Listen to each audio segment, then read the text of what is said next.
गुरुजी महाराज हैं, उनके बहुत प्रिय शिष्यों में से वो थे। हाई कोर्ट में प्रैक्टिस करते थे।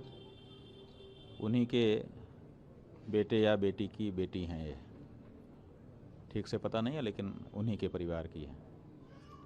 कुछ 1.5-2 वर्ष पहले ये काशी आई थी और इन्होंने अनुरोध किया था कि हम कोई उपन्यास लिख रहे हैं, हम लेखक हैं, पत्रकार हैं, काशी के बारे में लिख रहे हैं, तो थोड़ी सी रहने की जगह हमको मठ में मिल जाए तो हम रह करके अपना काम पूरा कर लें। तो हम लोगों ने कहा हमारे यहाँ तो लंबे समय तक रहने के लिए हम लोग देते नहीं हैं, जो हमारे अतिथियों के लिए आने का है तो 1-2 दिन के लिए आप रुक जाइए, उसके बाद आप व्यवस्था कर लीजिए।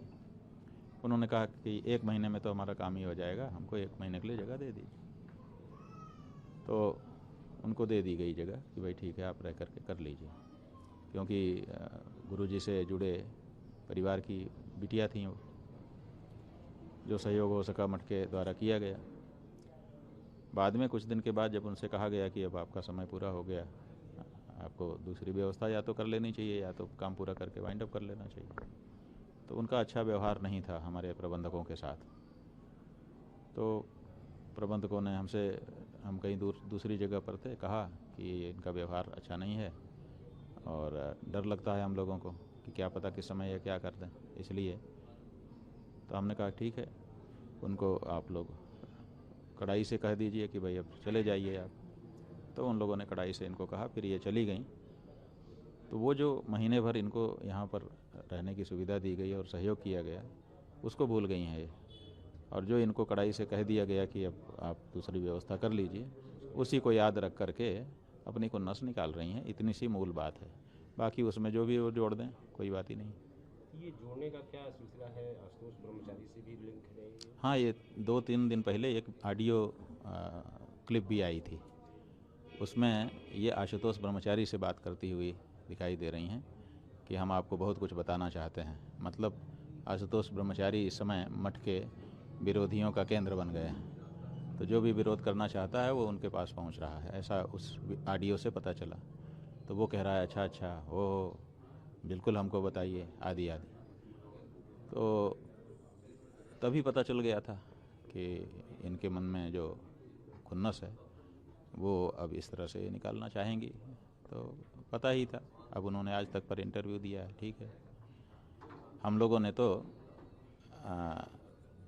ब्रह्मलीन गुरुजी महाराज से भाव भक्ति से जुड़े परिवार के सहयोग के लिए इनको यहाँ पर रहने के लिए जगह दी, और वो स्वीकार भी कर रही हैं कि हम वहाँ रहे हैं, इसका मतलब उनको जगह दी गई तभी रही हैं। तो हमारा जो दायित्व था हमने उसको पूरा किया, अब उसके बाद उनका जो है वो कर रही हैं। हर व्यक्ति अपनी प्रकृति के अनुसार ही करता है। महाराज, ये आरोप लगाए एक लगभग इकट्ठा हो गया, पुलिस न आ रही है न जा रही है अभी तक, तो आपकी तरफ से क्या? अब बात यह है कि पुलिस के लिए समस्या है कि पुलिस केवल गिरफ्तार करने से वाहवाही नहीं पाएगी। पुलिस को गिरफ्तार करने के बाद मजिस्ट्रेट के सामने जवाब देना होता है कि क्या आधार थे सुपुष्ट जिनके कारण आपने ये किया। तो इसके लिए पुलिस जब तक कोई ऐसा आधार ना मिले आगे नहीं बढ़ती है। कभी कभी ना आधार होने पर भी अरेस्ट करके ले जाती है, ताकि जनता में ये दिखा सके कि कुछ रहे होंगे आधार तभी तो अरेस्ट किया है। लेकिन ये चूँकि मामला सबकी नज़र में है, तो इसलिए उस बारे में भी उनको कंफर्म होना पड़ेगा, तभी आगे बढ़ना पड़ेगा।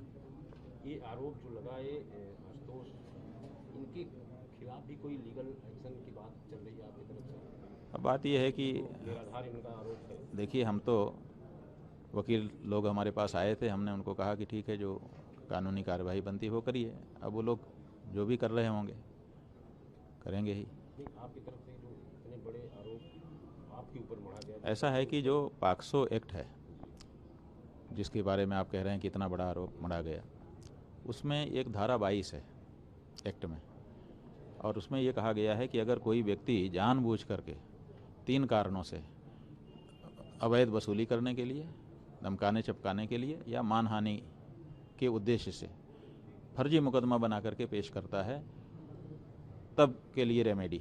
तो 22 धारा पॉक्सो एक्ट की कहती है कि अगर ऐसा कोई आपके ऊपर करता है तो आप आइए।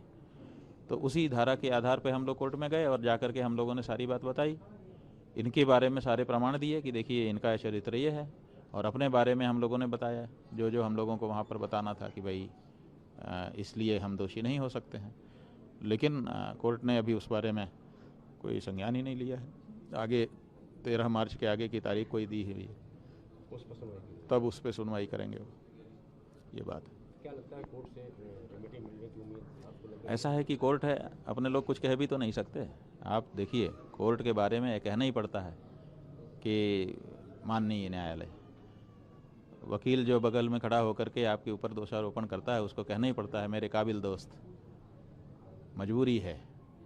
तो न्यायालय तो न्यायालय है, अपने विवेक से जो करेगा उचित ही करेगा। एक तरह से सरकार पीछे ही लगी हुई है। बात यह है कि सरकार पीछे लगी है, उसको एक अपराधी मिल गया है जिसके माध्यम से वो अपनी इच्छा को पूरा कर सकती है, तो उसका पूरा लाभ सरकार भी उठा रही है और अपराधी भी, उसको भी सरकारी संरक्षण चाहिए था, वो मिला हुआ है। तो इस समय तो दोनों आनंद में। अभी एक प्रेस कॉन्फ्रेंस भी आपकी होनी है। नहीं, हमारी कोई प्रेस कॉन्फ्रेंस नहीं है। आप लोगों के द्वारा ये जानकारी दी गई कि 2 बजे आशुतोष जी कोई बहुत बड़ी धमाके वाली प्रेस कॉन्फ्रेंस कर रहे हैं, तो उन्होंने कहा कि आपका क्या कहना है।